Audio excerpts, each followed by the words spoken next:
أعوذ بالله من الشيطان الرجيم بسم الله الرحمن الرحيم الحمد لله رب العالمين والصلاة والسلام على رسولنا محمد وعلى آله وصحبه أجمعين رب يسر ولا تعسر رب تمم بالخير.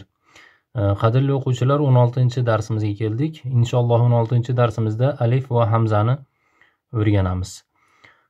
Alif va hamzaning 9 ta ko'rinishi mavjud. Diqqat bilan kuzataylik, qadrli birodarlar. Alif va hamzani 9 xil ko'rinishi bor ekan. Bu shakllar Qur'oni Karimning turli nusxalarida uchraydi. Quyida ular bilan tanishamiz deyapti. Ya'ni alif va hamzani 9 xil ko'rinishi bor ekan. Bu shakllar Qur'oni Karimda turli nusxalarda, nima qilar ekan? Uchraydi ekan.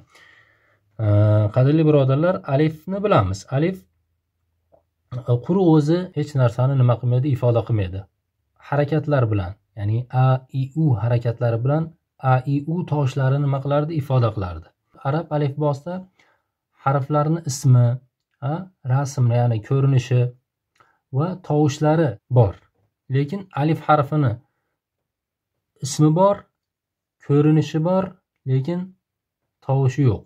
U harakatlari bilan, ya'ni a, i, u harakatlari bilan a, i, u tovushlarini nima qiladi, ifodalaydi. Hamza ham keyindan ulamolarimiz tarafidan kiritilgan, ya'ni alifga yordamchi o'laroq kiritilgan. Ba'zan alifni o'rnida ishlaydi.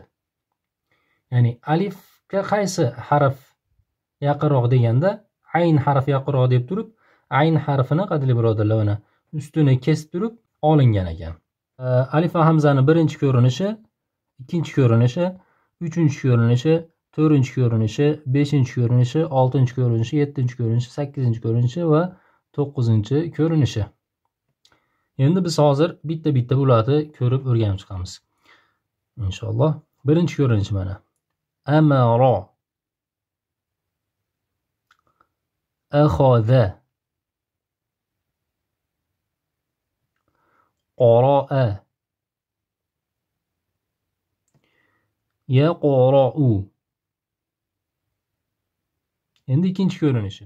Amara, akhadha, qara'a, yaqra'u. Uchinchi ko'rinish. Endi qadrli birodarlar, bu yerda x tutganga o'xshab o'qiladi. Ya'muru, ya'khudhu, ma'mur, ma'khudh. To'rtinchi ko'rinishi ya'muru, ya'khudhu,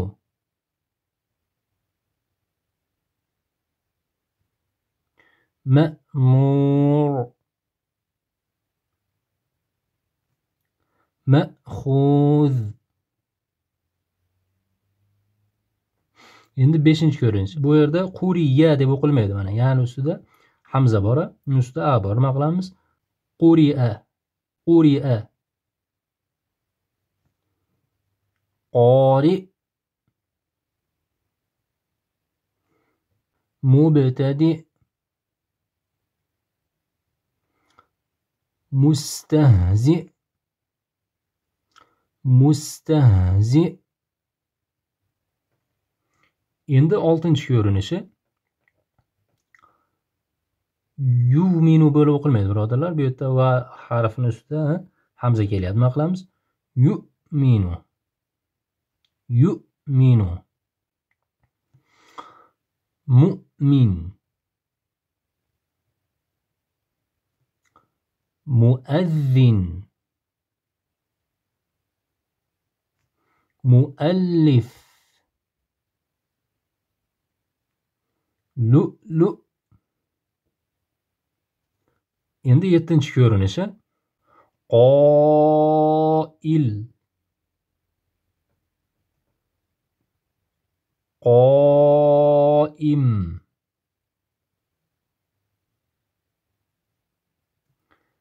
سائل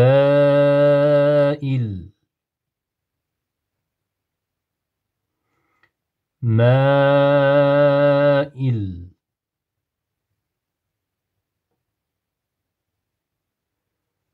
رئيس.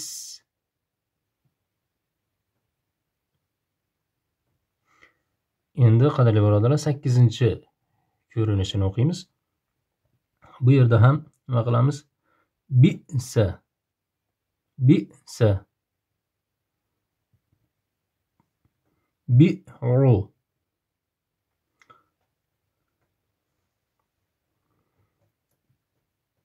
sa'ala yas'alu mas'ul. 9-ko'rinishi sha'a. Bu yerda mat alomati bilan kelyapti, shuning uchun cho'zamiz qadrli birodarlar. Bu mat alomati keladi. Keyingi darslarimizda o'rgatamiz inshaalloh. Sha'a sa'a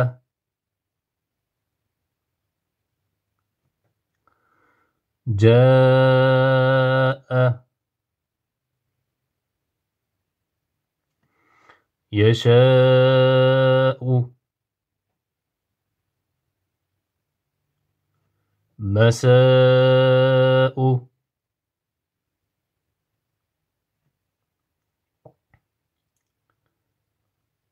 shi'a. Shi'a emas birodarlar, bu yerda. Bu yerda shi'a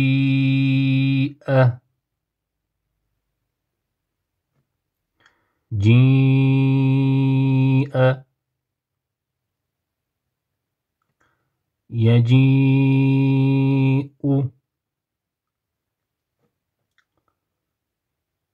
yusi'u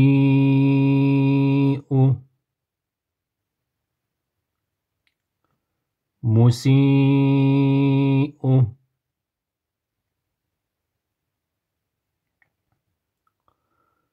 shay'u fay'u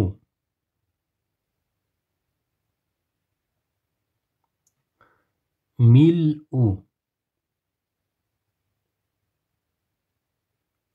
bur'u juz'u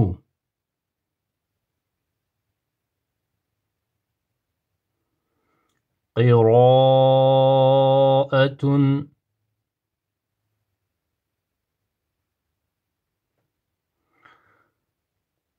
su'u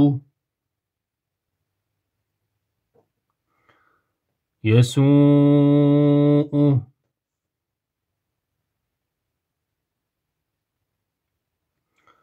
wudu'u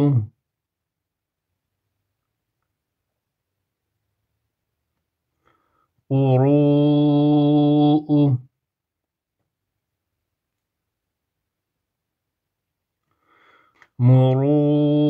muru'atun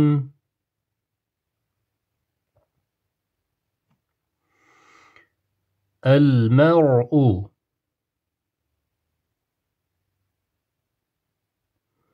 imra'an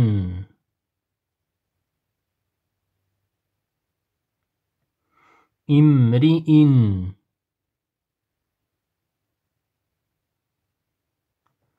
imru'un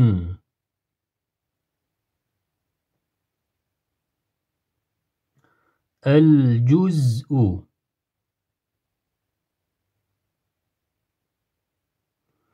juz'aha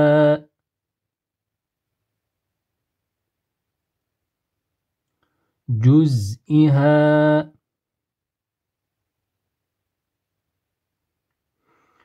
juz'uha. Hurmatli o'quvchilar, 16-darsimiz ham o'z nihoyasiga yetdi. Inshaalloh keyingi darslarimizni davom ettiramiz. 16-darsimizda sizlar bilan alif va hamzani o'rgangan bo'ldik. Alloh taolo bizlarga manfaatli qilsin.